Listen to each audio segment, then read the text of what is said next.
Militer kembali dilibatkan dalam upaya penanganan pajak di Indonesia. Publik bertanya-tanya mengapa militer terlibat dalam penanganan pajak. Sebelumnya kita juga mengetahui militer terlibat dalam Koperasi Merah Putih, lalu MBG, dan beberapa program lainnya. Kekhawatiran ini menimbulkan kecemasan di publik tentang ekspansi militer yang terlalu jauh di wilayah ekonomi dan politik. Untuk itu, hari ini Opini Rakyat membahas tema ekspansi militer dan politik bersama Mas Yanwar Rizky. Ya, Bang. Terima kasih, Mas. Dan juga teman saya, Bung Ferry Amsari. Terima kasih, Mas Ferry. Jenderal Susah ini dari Mas Ferry ini, dia keluar kota mulu. Dia baru kali ini ketemu. Bang, Mas Yanwar, ini gimana sih soal pajak kok tentara ikut-ikutan? Jadi gini, dia punya keyakinan bahwa sebetulnya, jadi maksud saya dia ini dua nih, Presiden Prabowo maupun Menteri Keuangan Purbaya. Presiden Prabowo ini punya keyakinan bahwa sebetulnya jurang fiskal yang terjadi, jadi jurang fiskal ini gini Bang Al, ketika penerimaan turun, pengeluaran naik, belanja naik. Belanja naik ini kan ada hutang jatuh tempo naik, ada juga belanja-belanja yang naik. Nah, sebetulnya ketika yang namanya penerimaan itu turun, belanja itu harus direalokasi. Nah, kalau dia tidak direalokasi, maka menimbulkan hutang. Nah, kendalanya dalam setahun terakhir ini, dia digencet lah kurang lebih sama rezim rating surat utang.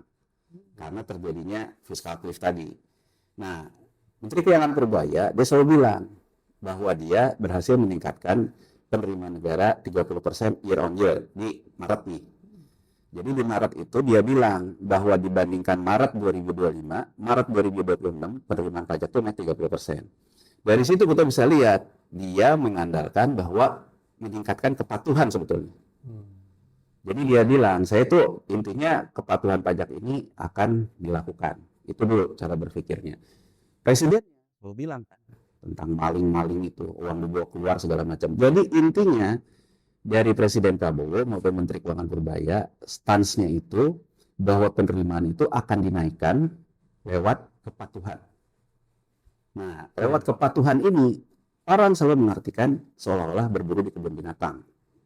Nah, jadi Bang Al, yang harus kita pahami, di setiap negara yang lagi mengalami fiscal cliff, kalau kita kembali lagi ke zaman dulu, ya era-era monarki, kerajaan, kan akan yang namanya pajak itu dikejar-kejar. Yang kecil-kecil dikejar-kejar. Nah, sebelum ini, waktu kita Agustus dulu rame, sebetulnya isu awalnya berpajak, karena segala-segala dipajakin, yang kena ke Menteri Keuangan sebelumnya, Sri Mulyani. Nah, yang sekarang, dia besar nih narasinya, seolah-olah bahwa orang yang tidak patuh. Nah, tapi yang jadi masalah kemudian, ya, Dirjen Pajak mengatakan bahwa dia untuk soal kepatuhan ini mengerahkan Babinsa. Nah, apa yang bisa kita baca? Kalau sekarang yang dianggap tidak patuh itu oligarki, kan bukan level Babinsa. Gitu. Kita kan nalarnya ini gitu. Kita juga takut kan. Nah, ya kan bayangin aja kalau sekarang Babinsa kerjaannya memantau pajak, tapi pajak kan kalau Babinsa orang kecil. Iya. Kan lawannya gitu loh, Kopral lawannya orang kecil, Jenderal lawannya oligarki. Nah, jadi kalau dilihat dari sisi itu, sebetulnya ini akan mengena tidak hanya ke yang selalu dinarasikan, tapi akan kena ke banyak orang. Nah, jadi kalau dilihat dalam cerita kayak gini, ini kayak cerita jatuhnya Raja Louis ke-14 itu. Ya kan dia gitu nih. Jadi ketika dia mengalami kesulitan, segala dipajakin kan, yang akhirnya jadi revolusi Prancis dan sebagainya nih. Jadi kalau kita bacanya secara jernih, berarti sebetulnya benar-benar berburu di kebun binatang. Segala hal yang dipajakin ya, misalnya lihat ada orang tahu-tahu, banyak yang pakai ojol ngambil, dibilang mana ini pajaknya, kan jadi begitu akhirnya. Jadi kalau kita perhatikan tujuannya menaikkan penerimaan, tapi dengan cara sebetulnya orang apa-apa dipajakin. Nah, ini akan menjadi kontekstualnya akan berubah ketika pendekatannya lewat militer kan. Berarti kan kalau lewat militer kan ketakutan. Represif. Kayak zaman kolonial. Nah, dan yang represif. Nah, menurut pendapat saya, ini kan alih-alih mau memulihkan kepercayaan ekonomi, malah yang ada semua orang merasa terancam kan, ngamuk. Dan yang harus dipahami juga gini loh Bang Al, yang harus dipahami juga ini kan sama aja tidak percaya terhadap birokrat sipil. Tuh. Kan ada pegawai pajak. Ada pegawai pajak. Nah, dikatakan oleh Dirjen Pajak bahwa itu surat edaran internal. Ya, surat edaran internal mau apapun, ini kan akan merebut pekerjaan orang loh.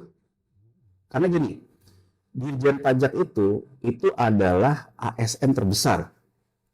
Jadi kalau kita lihat sekarang ASN itu yang paling besar itu Dirjen Pajak, dan satu-satunya yang masih tidak diotonomikan ya Dirjen Pajak. Bayangin kan kalau sekarang juga dia masuk nih di level-level di bawahnya, dan ini dia disulapkan. Ini kan menurutku harus hati-hati juga dilihat. Dan selama ini yang kita baca sebetulnya yang tadi judulnya Bang Al juga, misalnya di BUMN masuk kan, TNI, Dirjen, itu kenanya itu di level atas. Kalau sekarang Babinsa ini kenanya direktorat jenderal bawah loh. Jadi menurutku satu sisi kita melihatnya bahwa ini represif terhadap masyarakat, sisi lain juga sebetulnya menimbulkan yang namanya perang kelas antara institusi negara kan. Jadi kontraproduktif malah. Harusnya begitu, tapi yang aku lihat memang luar biasa pemerintah saat ini, baik pemerintahnya maupun parlemennya, PD-nya luar biasa. Jadi punya rasa kepercayaan diri yang luar biasa. Dan dari sini Bang Al, kalau saya menganalisa sebetulnya alih-alih mengatakan perang melawan oligarki, sebetulnya yang dipukulin itu kelas menengah. Kan kalau oligarki kan kita bilang kan dunia usaha, yang dipukulin kelas menengah. Kelas menengah ini kan kelas birokrat. Yang dipukulin masyarakat dan juga kelas menengah. Jadi saya lihat dalam perjalanan sejak era reformasi, era kita demokrasi, semua kekuatan politik itu mencoba merayu kelas menengah sebetulnya. Ini mirip aja. Pukul, nggak dipukul, tapi narasinya memukul yang atas. Tapi kalau kita lihat dari kasus Babinsa ini, menurut saya ini memukul kelas menengah. Orang beberapa pengusaha kelas menengah kan income mereka aja udah susah sekarang, ekonomi sulit, direpresi lagi pakai Babinsa, gimana ya tuh? Kan kalau kita ngomong pajak ya Bang Ale, kalau kita ngomong pajak apapun juga objek pajak ya, tapi kan sebetulnya selama ini kita membiarkan mereka tidak kita represif, itu juga yang mengakibatkan proyek ekonomi berjalan kan ya. Kalau sekarang misalnya dia ditagih tahu-tahu, oh kamu konveksi itu maju, ditagih ke belakang kamu tuh harusnya bayar pajak, oh bisa step orang. Kan selama ini kan kalau pendekatannya oleh aparatur sipil mungkin rabi di medsos. Kalau sekarang represif gini dan bingung persoalannya, ya kita perlu sadari juga kadang-kadang kan ada perdamaian juga. Betul. Jadi ya saya melihatnya satu sisi memang tidak mau merubah postur belanja, tetap merasa bahwa apa yang dilakukan itu benar. Cara ngatasinnya naikin penerimaan dengan cara represif sebetulnya. Cara gampangnya sih gitu kita membacanya. Oke. Dah, gimana ya dah? Ini kita kayak hidup di era kolonial terus. Belum beramal kalau berserong-serong tuh kayak Rusif, tentara Belanda nguber-nguber petani kan buat bayar upeti. Iya. Gimana nih pemerintah? Presidennya Bang Al ini memang unik lah. Presiden satu kita lihat jiwa korupsinya tinggi sekali. Semua lini hendak diisi oleh militer. Dan itu jelas bertentangan dengan pasal 30 Undang-Undang Dasar ya, bahwa tugas militer itu kan cuma satu, di bidang pertahanan. Nah, tapi kan pertahanan ini bisa diterjemahkan macam-macam dari era Pak Presiden Joko Widodo. Ketahanan pangan lah, itu. Padahal itu kan bagi kita sudah salah, tapi lucu lagi ya. Terus terjadi. Pangan dimaknai bisa jadi bagian pertahanan dalam konsep militer yang merupakan alat negara dalam pertahanan teritorial begitu ya. Tapi terjemahan-terjemahan seperti ini kayaknya menjadi warisan yang kemudian digunakan oleh Presiden Prabowo jauh lebih ekspansif. Ya bisnis di pangan militer, birokrasi militer, mau ngajar militer, juru dakwah militer, semua militer. Sekarang pajak melibatkan militer. Haji juga nanti. Haji besok. Pokoknya Aduh ampun. tidak ada amal yang tidak bisa dilakukan oleh militer. Semua pekerjaan itu diambil semua. Kecuali bidang pertahanan itu mereka nggak profesional di satu tempat itu aja. Sama di pemilihan umum ya ada. Nah, kalau dilihat konstruksi lain di konstitusi pasal 23A, kan lebih kalimatnya kurang lebih pajak dan pungutan lain yang bersifat memaksa diatur di dalam undang-undang. Nah, nggak tahu sifat yang pungutan lain yang sifatnya memaksa ini apakah dimaknai harus dilakukan oleh militer kan?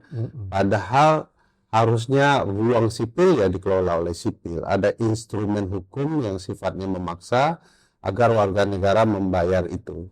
Dan itu kan harus diatur di undang-undang, termasuk lembaga apa yang kemudian ditugaskan untuk itu. Nah sekarang kan pengaturannya bukan undang-undang yang spesifik ya. Ada ruang besar untuk militer cawe-cawe di banyak hal. Misalnya di undang-undang TNI ya operasi militer selain perang, apakah itu termasuk pajak di dalamnya dan segala macam. Tapi itu mengingkari maksud asli dari pasal 23A Undang-Undang Dasar 1945. Karena konsepnya adalah kemanfaatan. Kan asli katanya kan no taxation without representation ya. Tidak ada pajak mempajak ini tanpa ada keterwakilan kami. Jadi kalau mau pajak harus melalui perwakilan dulu. Nah selama ini konsep pajak ini tidak pernah melalui DPR nih, konsep baru melibatkan militer ini. Semua mau diterjemahkan dari OMSP itu. Nah bagi saya itu menyesatkan dan kemudian malah membuat negara kita betul-betul masuk ke jurang militeristik yang jauh lebih dalam. Dan aneh betul kalau kemudian negara republik tapi cita rasa militernya jadi sangat kuat. Membuat kampus Universitas Republik. Ya, 10 lagi. Dan itu akan diserahkan kuat dugaan kepada militer lagi. Karena itu namanya Universitas Republik Indonesia, Badan Ketahanan dan apa gitu ya. Yang menurut saya ya itu proyek-proyek yang kemudian kita ketahui untuk menguras kekayaan negara dan kemudian dapat dinikmati militer.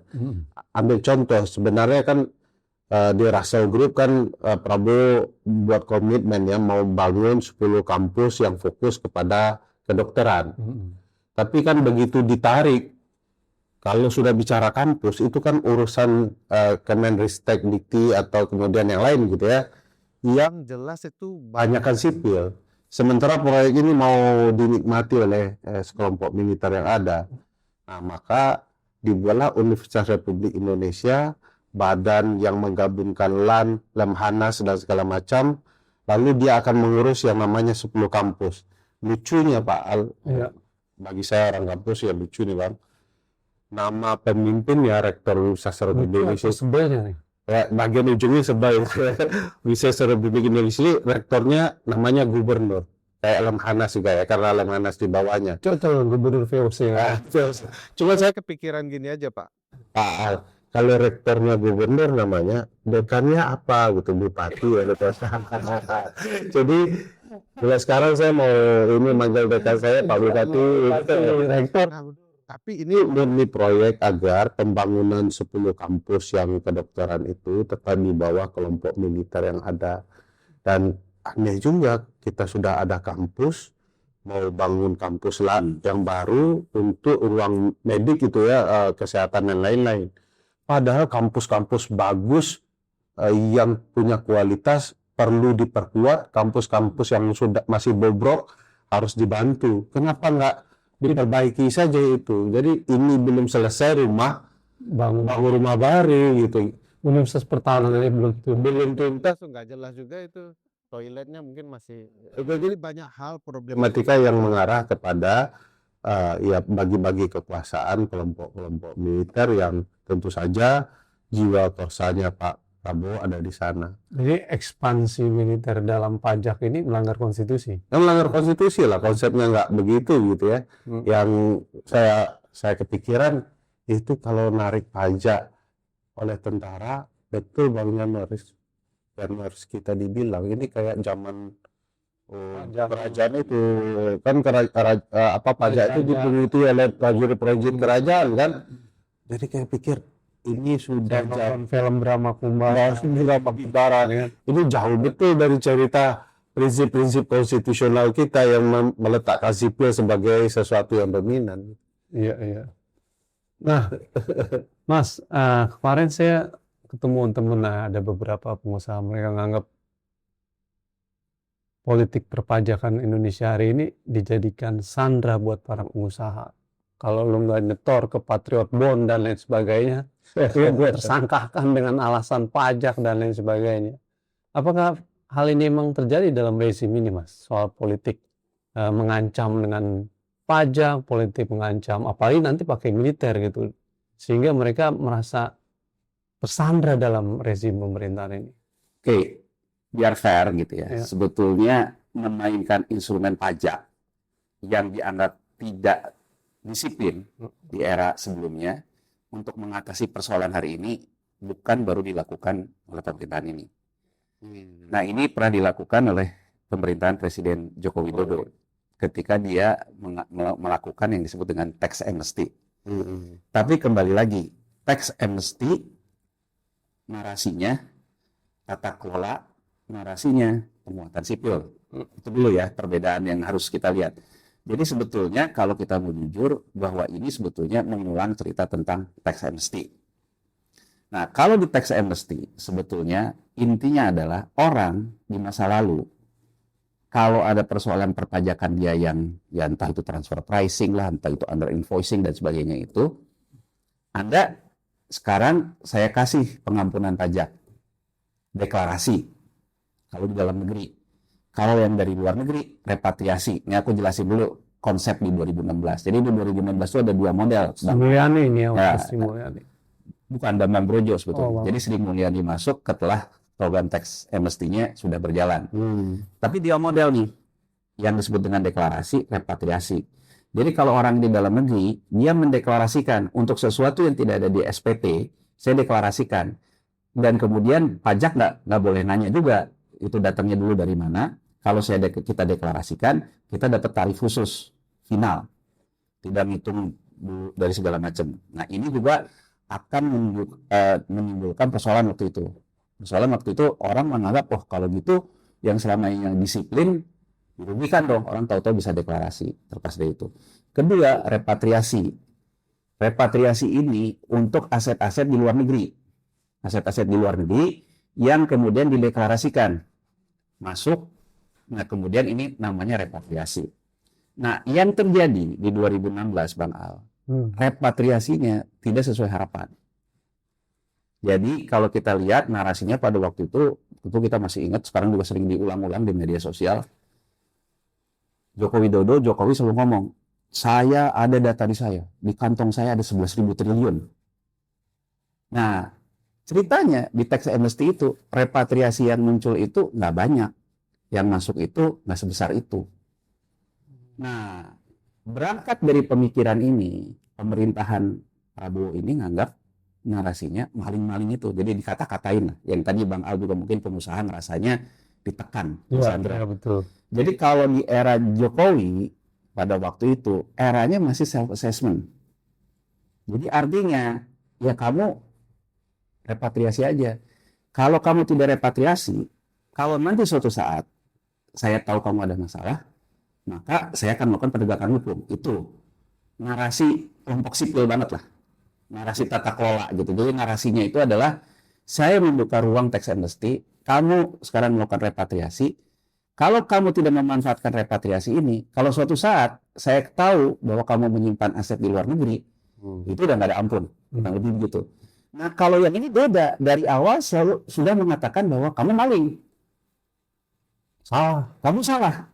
Mereka Nah, jadi beda nih ya. Jadi pokok persoalan sama-sama merasa bahwa ada orang kalau lebih halus nih, ekstrim. Halusnya ekstrim. Jadi dari sebelum kebijakannya keluar pun dia sudah ngomong terus soal itu. Ya kan, dia udah ngomong terus soal itu yang akhirnya menganggap orang tertekan. Nah, itu satu hal ya Bang Al. akhirnya kabur. Nah, terus terkait dengan tax amnesty sendiri. ya tax amnesty ini pada waktu itu orang repatriasi ke sini. Secara masalahnya tuh gini Bang Al, ini agak teknis sedikit.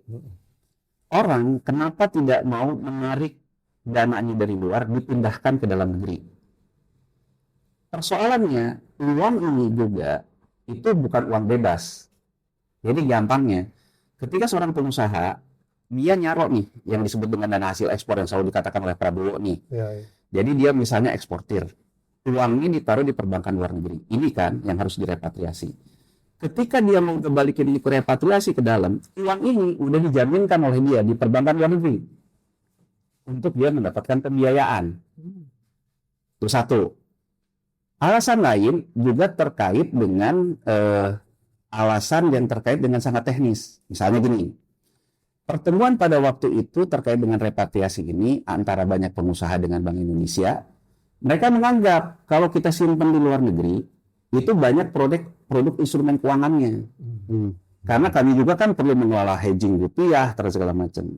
Nah, di sisi ini, Bang Al, itulah muncul sebetulnya, oh berarti kalau dana itu direpatriasi, di situ ada instrumen investasi di sini. Jadi aku jelasin dulu kenapa muncul ide Patriot Bond dan Merah Putih Bond.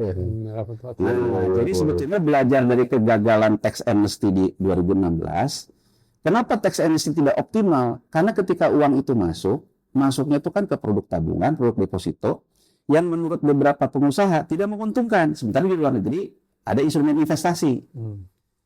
Nah, artinya kalau kita belajar dari tax amnesty tahun 2016, oh berarti harus diciptakan dong buat lendingnya. Jadi buat si uang itu masuk, ada lendingnya, instrumen investasinya. Kalau ada instrumen investasinya, maka dia akan secara sukarela masuk. Ide ini, menurut saya, kayaknya ide ini yang ditawarkan ke Presiden Prabowo dari sejak dia mau ikut segala macam. Tapi cara dia menanganinya mengancam. Kayak preman. Jadi cara menanganinya masuk nih di Patriot Bond, masuk nih di Merah Putih Bond, nggak usah banyak tanya. Kalau misalnya kamu nggak masuk, dan dia sudah duluan kan mengatakan maling segala macam. Benar.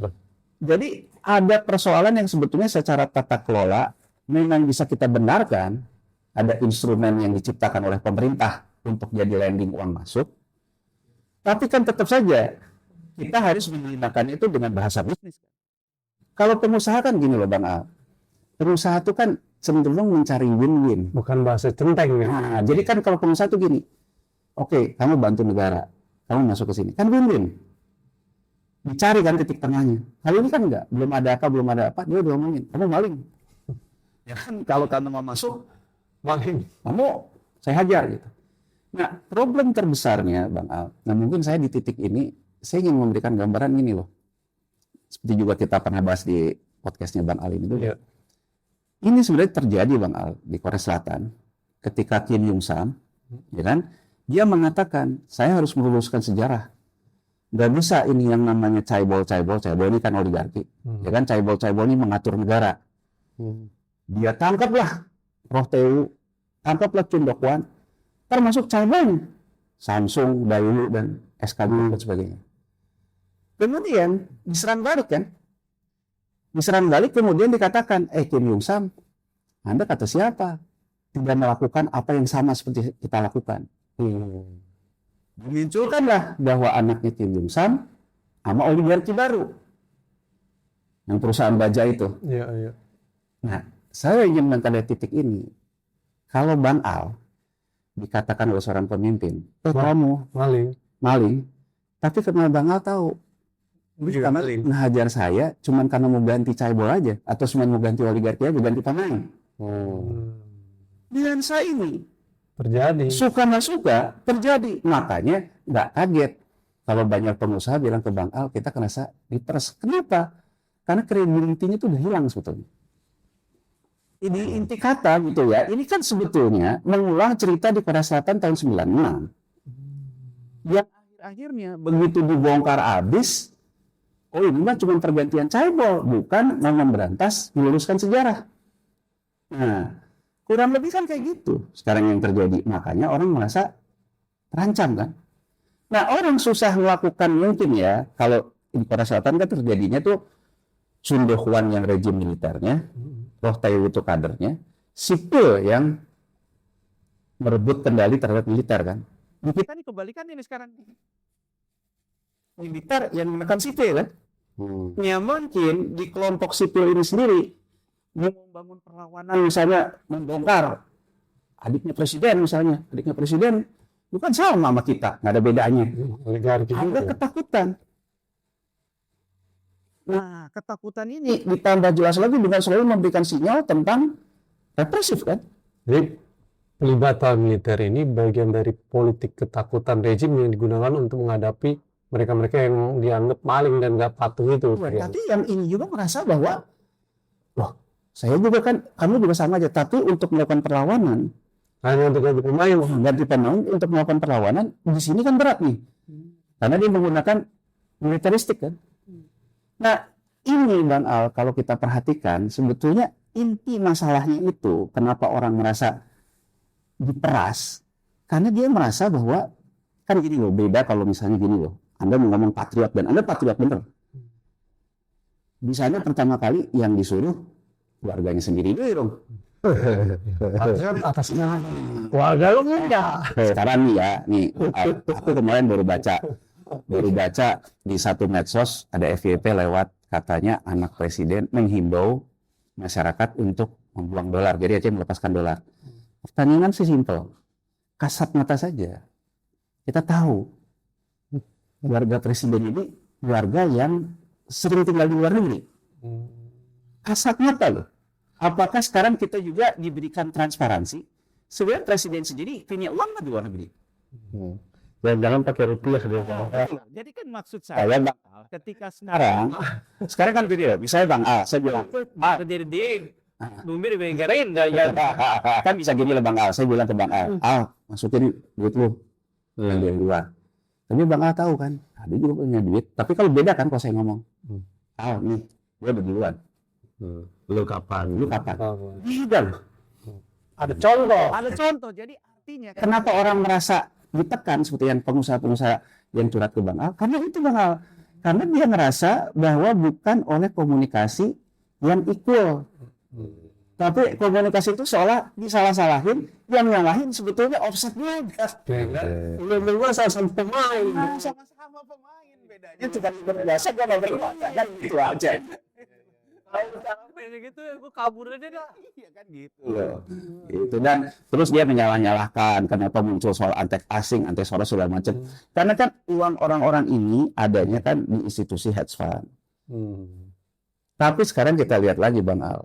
Sebetulnya ide tentang Pusat Finansial Indonesia, Family Office yang sering orang ramein tentang pasal 50A yang memungkinkan cuci uang dan sebagainya. Itu ide pertama kali sejauh aku mengamati itu ketika Presiden Prabowo ketemu dengan Ray Dalio. Aku mengulang lagi, apa sih bedanya Ray Dalio sama Soros? Sama-sama orang yang bergerak di industri hedge fund. Dan kalau kita perhatikan, ide family office muncul di situ. Jadi kan kurang lebih gini loh Bang A. Mungkin orang akan ngomonglah dia ke tempat dia nonton duit di luarnya. Saya mau ambil nih uang saya, karena kalau saya nggak diambil, saya ditangkap. Orang ini kemudian mengatakan, oh kalau rame-rame ngambil gini, yang namanya sistem keuangan, kalau orang rame-rame ngambil duit, jatuh dia. Ya. Sekarang dia kemudian menanamkan pengaruh yang ini kan yang dituduhkan, seolah-olah kita seorang yang ngomong ini kita mainan dia. Tapi tidak bisa dipungkiri, orang ini dapat karpet merah juga ketemu presiden. Jadi menurut saya ini sebetulnya kebanyakan ngomong ke sana kemari, tapi sebetulnya yang dilakukan apa yang diomongkan.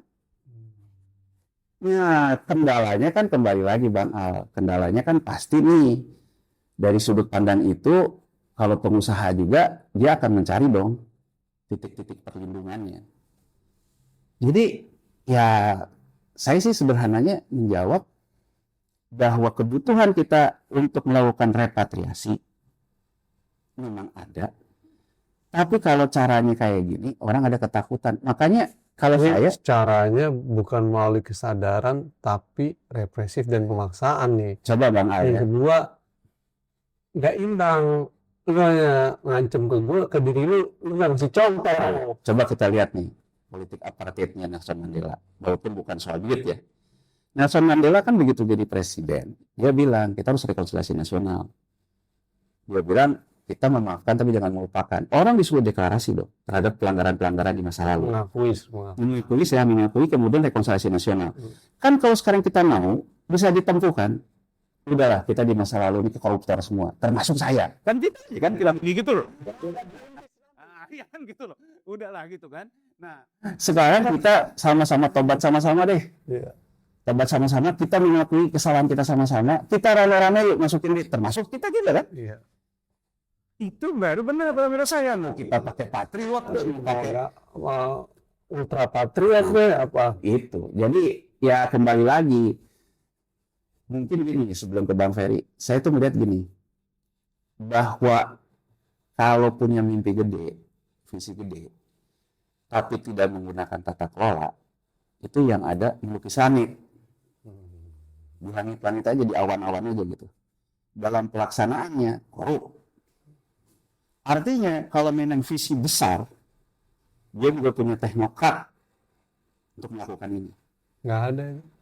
Pertanyaan terdasarnya Bang Al, sebenarnya merah putih bond, patriot bond dan sebagainya ini, itu bakal dipakai apa sih?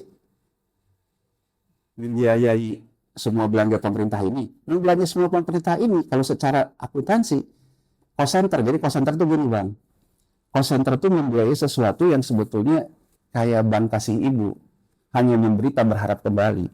Iya. Iya dong, ibaratnya KDMT, MBG, apa segala macam itu, returnnya nggak pasti. Kalau berdasarkan pakai mekanisme bisnis, nggak dapet. Siapa yang mau invest? Siapa yang invest? Dan menurut saya, ini kan buang waktu. Buang waktu suatu saat, nggak bisa bayar, akan balik lagi. Itu sih. Iya. Dia dibagi-bagi project ini. Nah, iya. Tapi Mas ngomongnya kritis sekali, nggak takut dibilang londo ireng nih. Nah, kalau dia nggak bisa, kita berdua potensial. Dia putih dan rambut sudah putih juga. Tadi di londo ireng nih. Ini adalah Mas, Bung Ferry gimana? Ada politik tengah ancaman dalam ekonomi, pajak, itu di tengah kursi. Berikan rezim apa ditingkatkan itu karena suku. Dari awal kan pemerintahan Prabowo kan tidak percaya diri ya.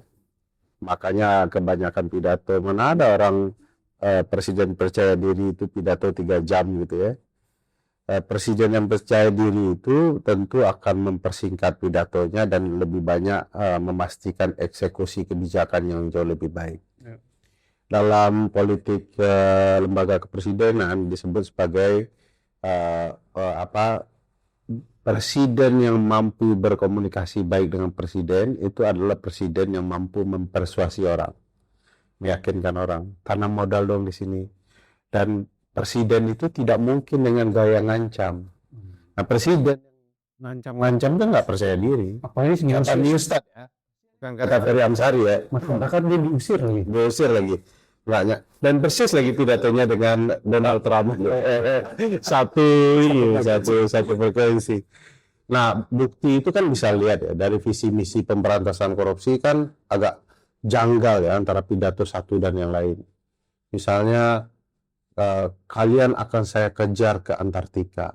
Asumsi kita ini pidato bersemangat untuk memberantas korupsi.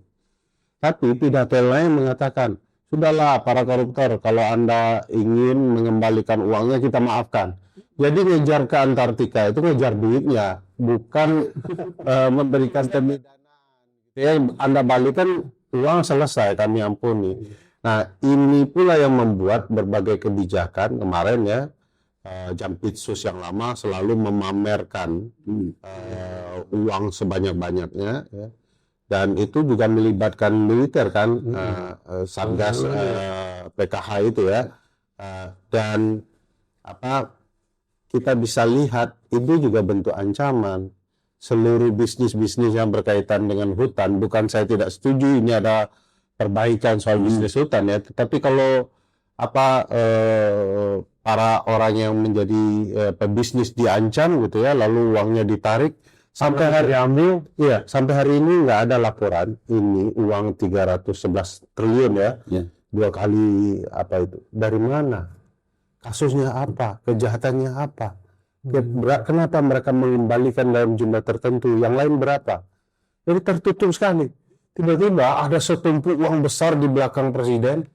Ini adalah upaya ya, untuk kemudian membuat jerah pelaku-pelaku ekonomi di ruang kehutanan. Maling-maling itu.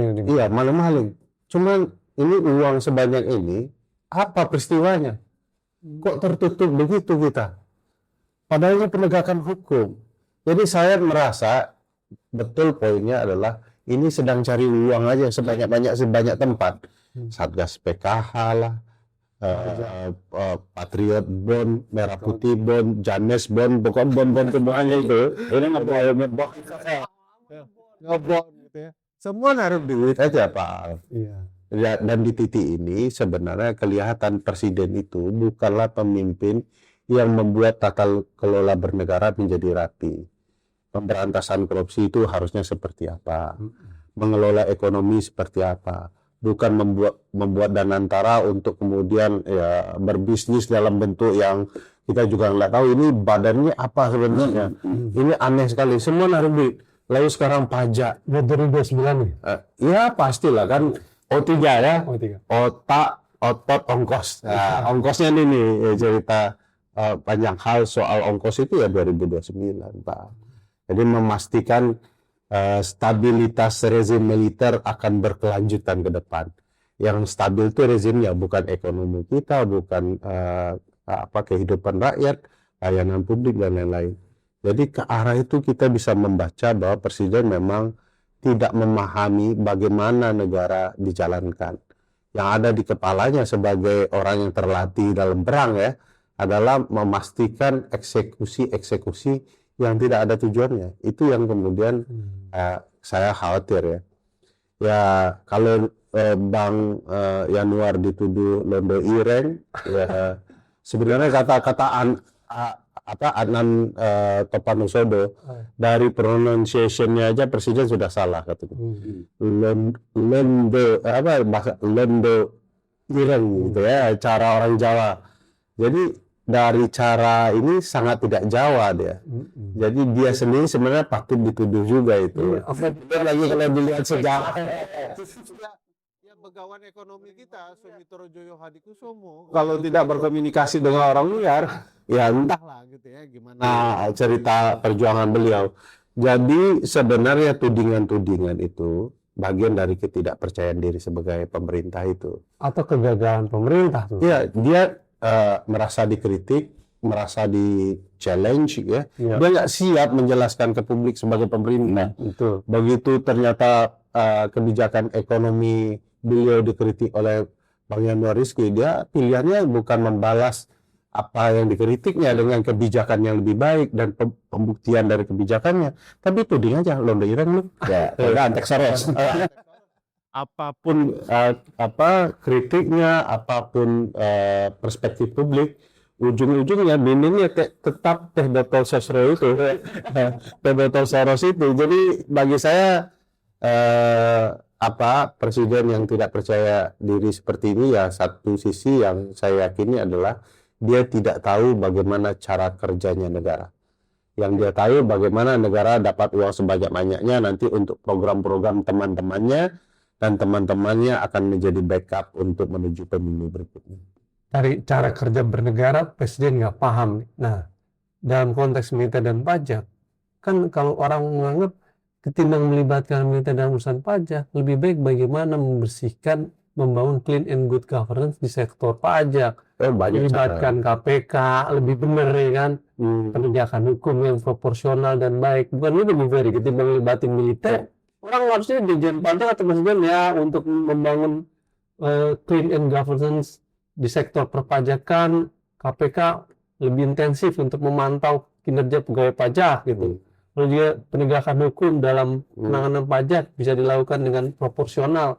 Ketimbang melibatkan militer, gimana Bu Ferry? Jadi seluruh instrumen negara yang sifatnya membatasi hak itu hendak digunakan sebagai instrumen mencari dana tadi.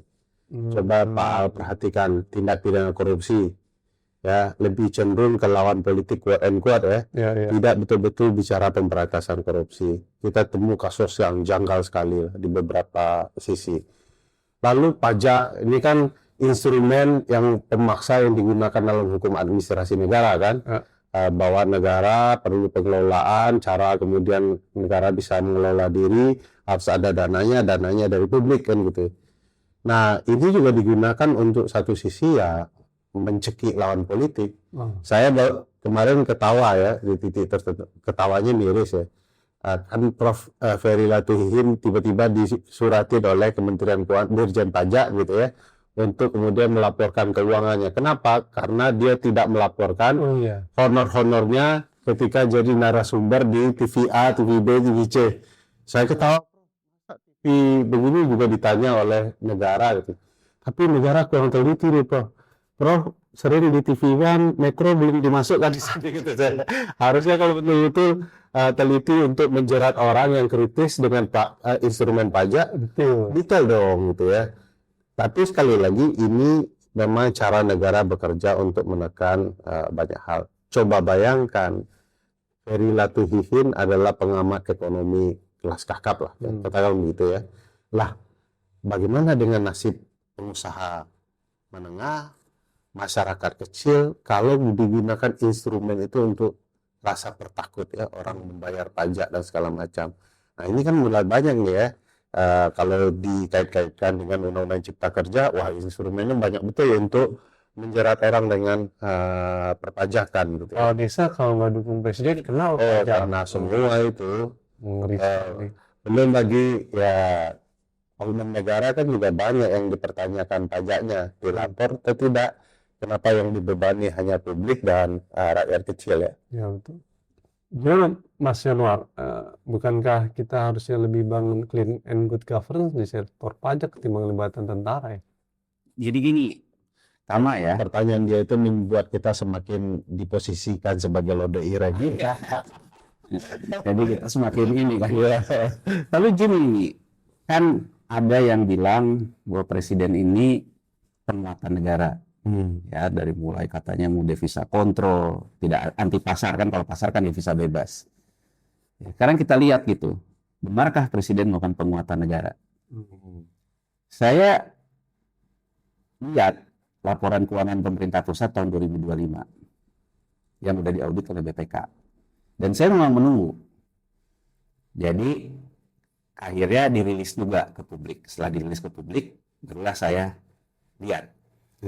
Yang menarik begini, saya cari, pertama kali yang saya cari, jadi kalau kita lihat di neraca pemerintah pusat, di neraca di aset, itu pertama ada aset investasi permanen pemerintah, penempatan modal pemerintah, itulah saham-saham di BUMN. Ada juga investasi permanen jangka panjang di lembaga keuangan, di lembaga negara lainnya. Di bawahnya ada Bank Indonesia, ada BPJS, ada LPS. Nah, artinya logika saya, kalau Danantara itu dibentuk menjadi badan negara, maka dia akan muncul di situ. Di laporan keuangan pemerintah pusat 2025 akan muncul Bank Indonesia, BPJS, LPS, BPI, dan Danantara. Nggak muncul. Pertanyaan saya, berarti lembaga itu siapa yang menjadi pemegang sahamnya? Bang Al, kita lihat dulu nih, Bank Sentral, BI. Orang selalu bilang, independensi Bank Sentral itu mengakibatkan negara dalam negara. Yang ngomong seperti ini, salah satunya almarhum Bang Rijal Ramli. Orang mengecam LOI IMF terkait itu. Tapi kalau kita lihat bahwa pasca LOI IMF, Bank Sentral kita independen, kalau kita perhatikan, ini ada dua kubu yang sampai sekarang juga nggak selesai di Bang Al. Antara kubu yang pro terhadap independensi Bank Sentral, ada yang tidak pro terhadap independensi Bank Sentral. Tapi inti perdebatannya kalau di kalangan politik ekonomi, inti perdebatannya itu adalah bahwa Bank Sentral itu seolah-olah negara dalam negara. Tapi kalau orang yang mengatakan bahwa ini bukan negara dalam negara, karena yang namanya BI betul diberikan hak independensi mengelola moneter, kebijakan moneternya, bahkan beberapa hal terkait dengan operasi moneternya, BPK pun tidak bisa periksa detailnya. Itu diberikan oleh undang-undang. Tapi sebagai lembaga negara, dia tetap lembaga negara. Bahwa kalau kita lihat neracanya DI, di sisi kanannya ada liabilitas, ada ekuitas, di situ ada modal pemerintah. Jadi artinya DI di aset pemerintah pusat ada. Sekarang pertanyaannya, Danantara nggak ada. Nah ini menurut saya, ini kok kayaknya kalau kita ngomongin tata kelola, kita kok semakin merasa mengatakan menguatkan negara, tapi kalau menurut saya, mari kita berdebat dengan dingin, benarkah menguatkan negara atau melemahkan negara? Atau menghancurkan negara? Atau menghancurkan negara? Saya ingin kembali ke perspektif sejarah, Bang Al. Perspektif sejarah itu, dulu VOC itu didirikan 1602, diberikan hak kewenangan negara. Nanti ada yang ngomong, oh beda dong sama VOC dan Danantara, karena Danantara diberikan hak perang. Iya, tapi saya ingin memulai dari sudut pandang teori entitas dalam akuntansi. Bahwa entitas itu, nggak ada entitas hantu, Bang Al. Entitas itu selalu ada pemegang sahamnya, mau negara, mau perusahaan, ada pemegang sahamnya. VOC dari awal didirikan, sudah langsung perusahaan publik, langsung IPO. Kemudian si perusahaan publik ini diberikan kewenangan negara. Walaupun negara bukan pemegang sahamnya. Jelas di awal swasta. Pertanyaan saya kan simpel sekarang. Danantara didirikan, tidak siapa? IPO? Enggak. Mau kayak di Inggris. Inggris kan punya juga kayak VOC namanya EIC. Inggris, oligarki-oligarki yang berkumpul. Tapi kemudian pemegang sahamnya jelas oligarki itu. Danantara tidak pernah kita dengar tuh. Ada oligarki-oligarki membentuk Danantara. Statementnya, negara yang membentuk. Pertanyaan saya, kalau negara yang membentuk, kenapa tidak ada yang namanya badan negara BPI Danantara? Jadi menjawab pertanyaan Bang Al dari cerita sepele ini saja, kita sebetulnya bisa mengatakan, benarkah kita melakukan state capitalism? Benarkah kita mau melakukan devisa kontrol? Karena kita punya aset negara yang tadinya juga dari nasionalisasi perusahaan VOC, sekarang diserahkan ke satu institusi ini tidak jelas siapa yang menguasai institusi itu. Secara ketatanegaraan. Danantara nggak jelas. Nggak jelas. Jelas kok. Di laporan keuangan pemerintah pusat saja muncul ke BPI Danantara. Dan bahkan dalam catatan BPK sendiri, BPK juga muncul keraguan pada posisi ini. Sekarang kalau kita pertanyakan ke presiden, pasti dituduh antek asing, lando ireng. Tapi jawab dulu. Kita nggak usah ke sana dulu, jawab dulu. Secara teknokrasi jawab dulu. Menurut presiden sendiri, di mana jejak rekam negaranya di BPI Danantara? Nggak usah ngomong dulu, kita lando ireng antek asing deh.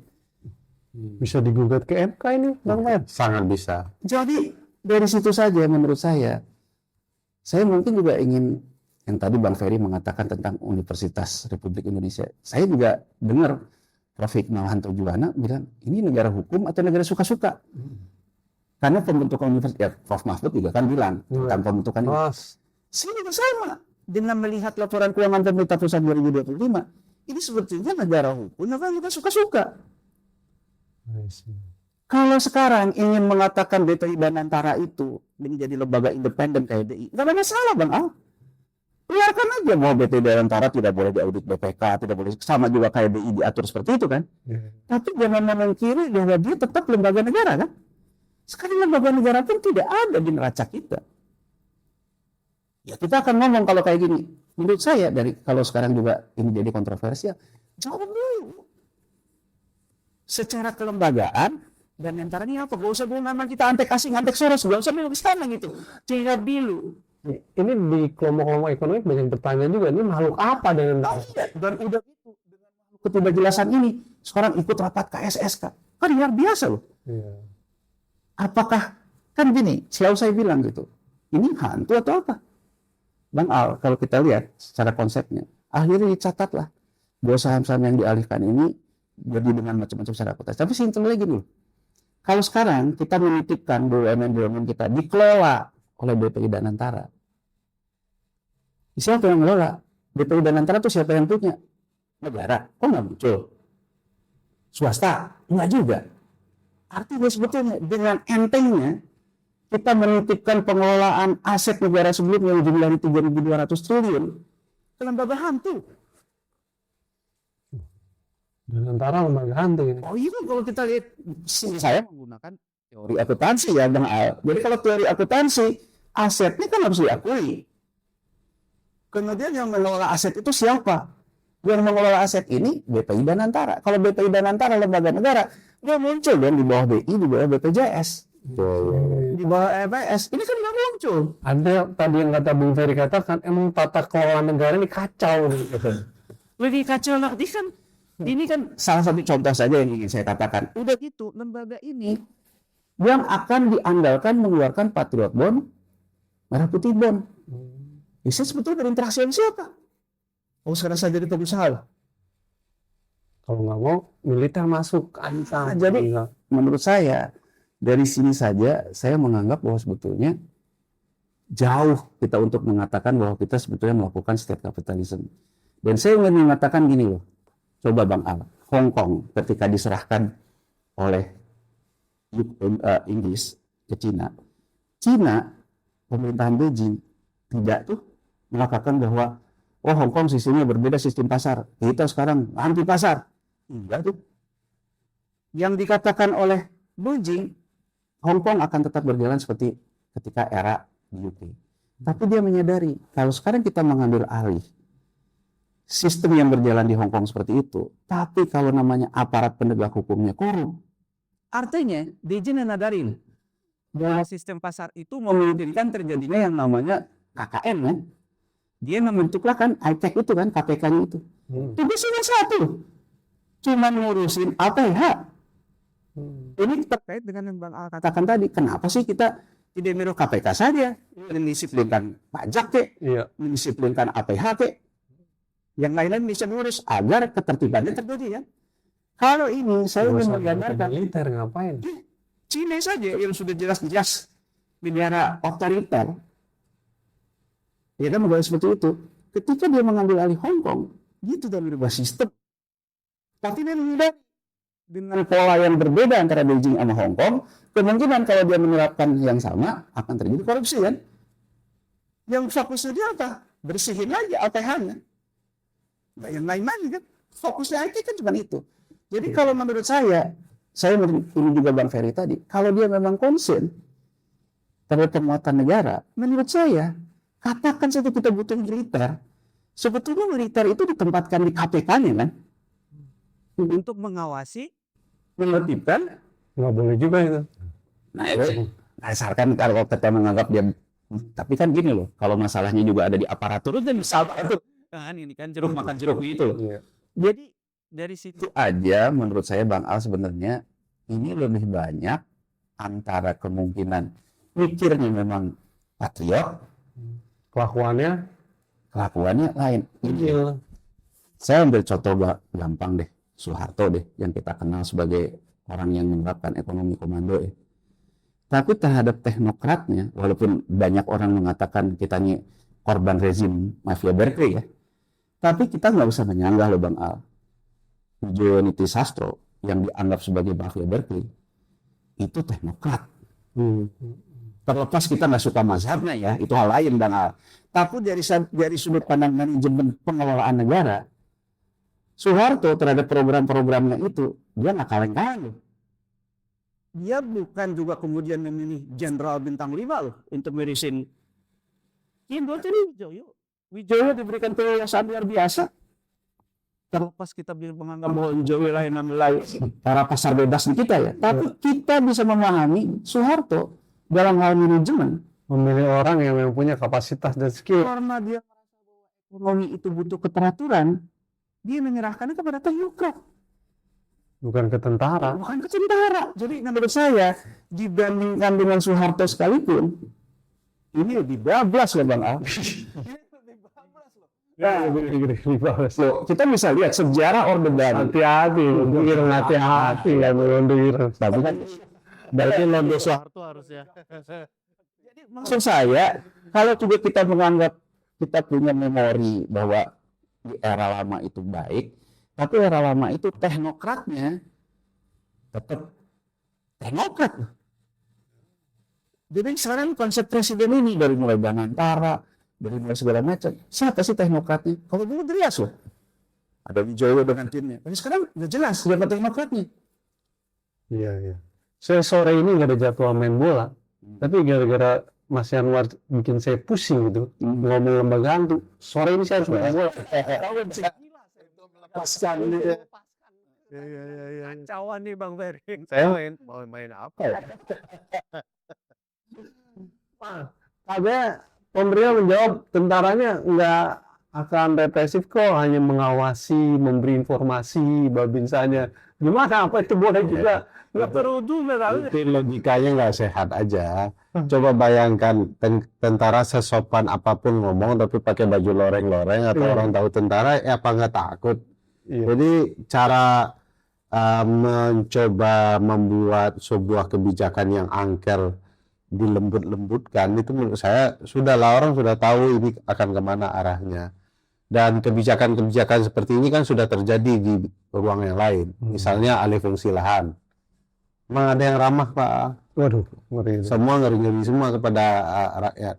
Nah, kalau kemudian pajak di kemudian hari itu dipasang target, ini emang tentara akan terus lembut. Misalnya target penerimaan pajak sekian gitu ya. Nggak beling di tengah tahun belum terpenuhi, kira-kira akan masih lembut tuh sama rakyat. Jadi perspektifnya mencoba melembutkan apa yang kita kritik. Menurut saya memperlihatkan memang mereka nggak tahu fungsi kelembagaan apa. Jadi kan lembaga negara itu kan kalau dalam sistem presidensial dipisah-pisah. Tapi terukur ada checks and balances-nya. Iya. Tadi aja sudah disampaikan oleh Bang Yanwar ya. Ini dan antara ini mekanisme checks and balances-nya apa? Skrutininya gimana? Jangan-jangan nggak ada, ini lingkaran setan istana semua yang bekerja gitu ya. Akhirnya adalah lembaga-lembaga hantu yang nggak jelas. Ini jenis kelaminnya apa gitu ya. Iya, beberapa teman-teman sedang membaca ya. Ada undang-undang P2SK yang juga aneh gitu ya. Yang semuanya punya korelasi untuk mencari pendanaan. Jadi memang sedang masuk ke ekonomi militeristik kita, kalau Anda paham itu ya. Saya nggak tahu, tapi itu warnanya terasa sekali. Jadi kalau pajak dikatakan sebuah pungutan yang memaksa, lalu melibatkan militer, lalu ada yang ngomong ini akan sangat baik-baik dan profesional, itu premis pertama, premis keduanya sudah bertabrakan dengan premis ketiga itu, Pak Al. Tapi anehnya Mas Ferry, masyarakatnya ditekan pajak dan menggunakan militer, pejabatnya tunjangannya dinaikin. Pejabat Kemhan dinaikin tunjangannya, gimana nih? Itu ada ketimpangan luar biasa. Tiba-tiba presiden mengumumkan tunjangan kinerja militer akan dinaikkan. Kemhan ya, di satu sisi TKD di daerah itu sudah bukan menjerit lagi, sudah habis main sebentar lagi, dan beberapa kepala daerah sudah mengumumkan bahwa P3K akan dipotong. Coba bayangkan ketimpangan yang ada. Dan di beberapa daerah timbul kerusuhan karena mereka sudah susah hidup kan. Nah, kita bisa melihat bahwa kebijakan presiden ini tidak membumi kebijakan orang-orang di sekitarnya ya. Makanya jiwa korsanya terasa sekali. Kalau uang tidak ada kok larinya ke sana. Kalau uang tidak ada kok larinya ke URI ya. Kalau uang tidak ada kok kemudian investasi di lembaga hantu seperti Danantara. Bagaimana nasib kelas menengah ini?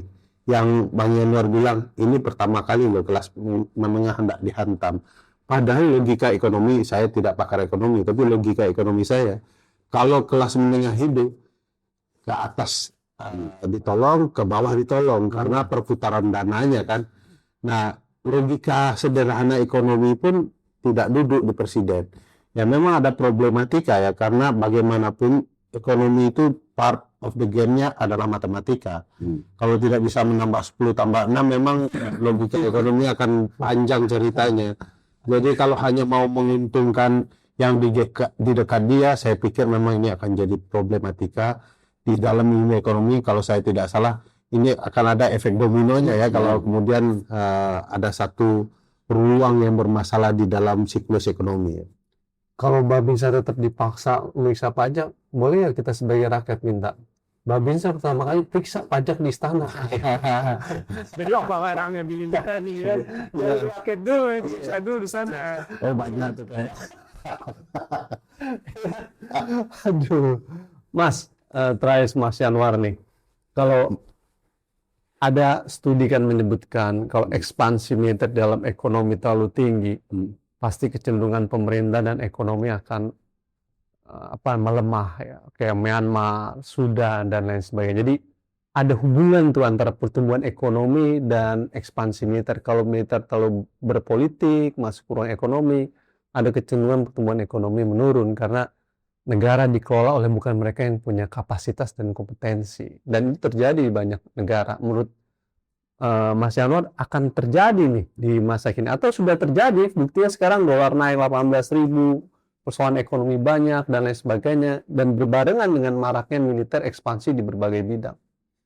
Karena begini, kalau kita lihat Orde Baru Soeharto memulai kebijakan ekonomi komando itu kan 1980. Ya. Cirinya dia juga menghidupkan yang namanya AMD di saat itu, ABRI Masuk Desa.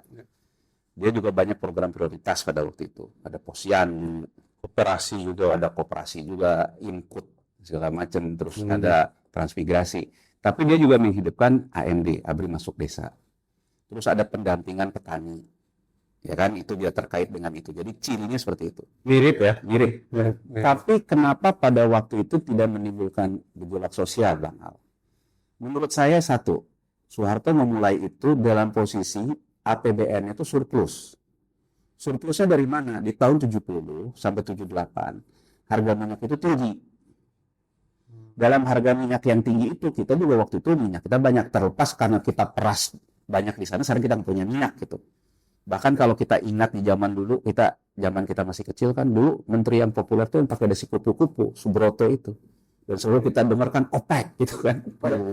Beliau juga bukan militer, dia teman Awijoyo. Jadi saya ingin mengatakan bahwa di era itu pun orang-orang yang mendidik hal-hal kunci di ekonomi tidak diserahkan ke militer loh. Orang yang kompeten memang. Orang yang kompeten loh. Siapa yang bisa menyanggah Pak Harto memilih orang tidak punya basis kompetensi? Nggak ada sampai sekarang. Itu kan kita harus akui juga ya, terlepas dari kelemahan dia yang Nah, jadi pada waktu itu teknokratnya bukan dari kalangan militer, membangun ke institusi dan sebagainya, uangnya ada, tidak dari berhutang, dari surplus, meskipun setelah itu jadi berhutang. Tapi ketika dia awal melakukan itu, memang uang ada. Tapi di mana sebetulnya pertentangan pertama kali antara Sumitro Jaya Hadikusumo dengan Soeharto? Sepanjang ingatan saya sih terjadi di tahun 85. Ketika Sumitro kritik program-program yang dilakukan oleh sejawatnya, Wijoyo dan sebagainya ini. Karena menurut dia, ketika negara mengambil alih fungsi pembangunan dengan menggunakan uang fiskal, tapi kelembagaannya korup, maka sebetulnya akan menimbulkan persoalan baru. Jadi saya ingin mengatakan, kalau Bang Ferry tadi mengatakan ini soal kelembagaan, kalau dari sisi politik ekonomi, berarti ketika kita punya program, kita harus membangun dulu struktur kelembagaannya. Dan menurut sepanjang yang saya tahu, salah satu orang mengenang Profesor Sumitro itu, dia adalah ekonomi kelembagaan. Anaknya nggak mikirin itu. Sementara anaknya, menurut saya, Siapa anaknya? Kita lupa ya. intinya gini loh. Kalau sekarang kita mengatakan Sumitronomics dan sebagainya, menurut pemahaman saya, Prof. Sumitro itu orang ekonom yang pro terhadap ekonomi kelembagaan. Berarti Uri nggak Sumitro banget. Sumitro. Kalau Sumitro kan Kalau Uri kan lantik dulu gubernurnya, Peraturannya belum ada. nah, salah satu orang mengenang Sumitro itu dari mana? Aikor itu, Bang. Aikor Itu ekonomi kelembagaan, anaknya apa? Ekonomi apa? ya, satu ekonomi. Ekonomi militeris. Prabonomik. B-nya beda. Kalau anaknya apa tadi? Nah, intinya kan gitu. Bahkan kita itu yang mengenang Sumitro itu yang mengatakan ICOR itu. Artinya ketika biaya investasi semakin besar karena ada kebocoran. Dan menurut Sumitro yang bocor-bocor itu kan Sumitro yang ngomong. Itu diakibatkan kelembagaan yang lemah, korupsi. Di situ kan merenggangnya hubungan antara Soeharto dengan Sumitro. Nah, sekarang pertanyaan saya, kita sekarang memulai ekonomi komando ini di saat Presiden Prabowo ini mewarisi hutang, bukan surplus. Dia mewarisi hutang seperti itu. Kelembagaannya bukannya juga dikuatkan, malah dia acak-acak mata baruan. Korupsi. Coba Jalela. ya kan dari kasus terakhir yang X dan kasus ini kan kita bingung gitu. Ini sebenarnya kasusnya apa sih? Gitu loh. Oh, sementara Siouna Itu nggak ada yang ngakuin, masnya saya mau ngakuin. Masa sih ini jadi menurut saya Bang Al, dia mungkin terngiang-ngiang ya bahwa Indonesia Great Again itu terjadinya itu di tahun 80. Tapi satu yang harus saya ajukan kepada beliau, satu secara struktural nggak mungkin karena dulu surplus, sekarang kita banyak hutang. Kedua, Orde Baru melakukan konsepnya teknokrat. Pertanyaan sekarang teknokratnya presidennya siapa? Nggak jelas kan? Ya kan? Kedua, Teddy katanya. nah iya kan nggak jelas. Kalau dulu kan, jadi saya lihat kalau tadi Bang Ferry ngomong kan, kalau presiden yang pidato kebanyakan sebetulnya nggak pede. Ada juga sih orang yang bilang gini loh, bahwa orang yang diomongkan tuh adalah ketakutan terbesarnya. Ada juga jangan gitu. Jadi jangan-jangan ngomong bahwa uang di sana, uang di sini. Kalau nggak suka ke Indonesia,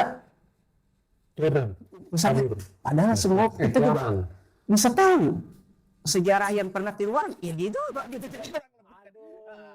Ya kan, jadi kurang lebih kan sebetulnya ada paradoks-paradoks yang dia temukan sendiri. Tapi Ini curhat tentang dirinya dipuni gitu. iya, jadi saya pikir gini loh Bang Al, mungkin kita perlu bertanya ke Presiden. Pak Presiden, bila program prioritas Bapak ini, ekonomi kelembagaannya gimana, teknokrasinya apa? Kok kacau Pak? Kacau. Nah terus tadi mungkin saya ingin loh Bang Al, orang akan bilang, kalau sekarang ada pilihan, menurut saya juga nggak mau ada krisis. Karena krisis itu nanti yang akan menanggung beban pada akhirnya kelompok menengah ke bawah. Tapi akhirnya sudah dihindari karena pemimpinnya kayak begini. Sulit dihindari kalau caranya kayak gini. Kenapa Bang Al? Krisis tidak akan pernah terjadi kalau krisis yang namanya krisis ekonomi tidak ketemu dengan krisis politik. Krisis politik tidak akan terjadi kalau tidak ada krisis sosial. Krisis sosial hanya akan terjadi kalau ada perang kelas di masyarakat. Coba sekarang kita lihat. Bukan hanya pekerja P3K yang mengalami masalah. Tadi pagi saya baca, kata Menteri Keuangan Purbaya, 496 Pemda tidak bisa membayar gaji ASN. Akan dicari cara suntikan dari pemerintah pusat. Ini berarti eskalasinya meningkat loh. Di daerah. Kemarin terkait dengan TKD, korbannya tenaga kerja honorer, P3K. Kalau sekarang kita baca berita hari ini yang dikatakan Menteri Keuangan, berarti sudah merembet juga kepada tenaga tetap, ASN. Di sisi lain, mereka melihat militer dinaikin. Pekerjaan mereka juga diambil militer. Saya ingin mengatakan dari sudut kepala dingin, Pak Presiden, apa Pak Presiden sedang tidak menilai? Apa Anda sehat-sehat saja? Apa sedang tidak memulai konflik sosial loh, konflik sosial antara aparatur itu sendiri. Jadi menurut saya, ya mungkin saya cukupkan di situ nanti karena kita dianggap Rondo Ireng terus kan gitu loh. Tapi maksud saya dari simulasi yang dilakukan ini, menurut saya bukan mencegah krisis, malah kita seolah-olah membangun cerita Bangladesh di 2024. Bangladesh di 2024 persoalan itu nggak diduga-duga. Jadi dia melakukan pembukaan pegawai untuk ASN-nya. Tapi kemudian bahwa ASN itu hanya bisa diisi oleh anak veteran perang dan anak militer juga. Ngamuk Gen Z-nya. Itulah kemudian mau diluas jadi demo besar. Ini bisa terjadi dong. Oh, ini bisa. Di daerah di pressing, banyak di PHK. Kok tuh? Jadi saya ingin mengatakan, Pak Presiden, apa Bapak yakin bahwa kita sedang tidak memulai potensi cerita kita kayak Bangladesh? Apa Bapak sehat-sehat aja? Karena Bangladesh sendiri udah ngopi Pak. Udah ngopi, Pak. Saya tahu pinter. Jadi kalau jatuh situ loh, kalau mulai pinter nanti apa dong? Kalau ekspansi gini terus apa nih kita Ini. Ya, saya pikir ya kita pertama sudah memberikan peringatan ke Presiden, kebijakan-kebijakannya sangat tidak pro publik, dan banyak kebijakan itu kan muncul dari apa istilah salah satu menterinya Wangsit ya, NBG misalnya, jangan-jangan URI juga begitu.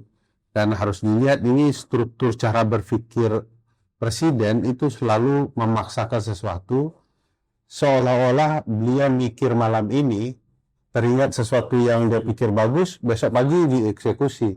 Kan nggak bisa begitu, semua kan harus perencanaan, kemudian dilakukan kajian, dipastikan itu tepat gitu ya. Nah ini kan tidak pernah terlihat. URI itu jadi catatan penting itu, Bang. Tiba-tiba dilaksanakan langsung dilantik, peraturan undang-undang tidak ada, bahkan Komisi 10 komplain. Kok kami nggak diajak ngomong? Ini bangun 10 kampus loh, besar nih. Duit bakal triliunan itu kan, 50 triliunan perkiraan Selios kan. Nah itu gimana? Satu kampus 50 triliun Pak. Nah, kalau sebesar itu rencananya, karena kan mau STEM dan apa ya, medical apa begitu ya, karena kedokteran kan. Nah bayangkan kalau kemudian itu tanpa perencanaan, nggak belajar dari IKN gitu ya. Sudah kemudian dibuat undang-undangnya, lalu dipaksakan pelaksanaan, lalu sampai hari ini mangkrak.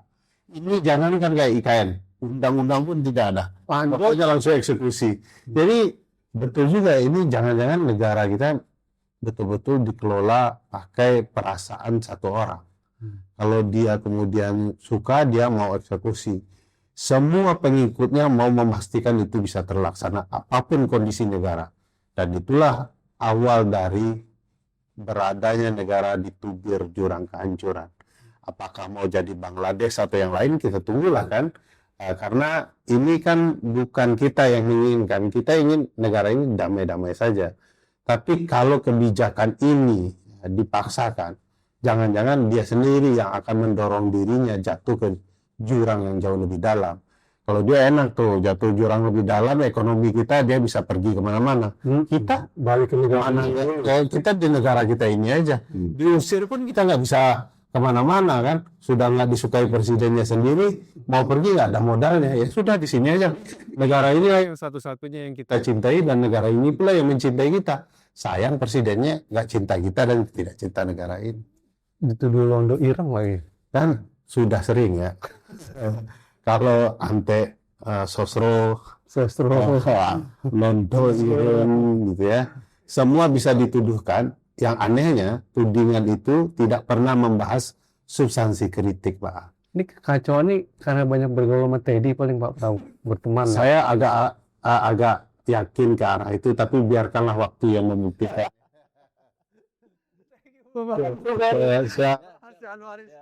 Terima kasih semuanya. Selamat siang.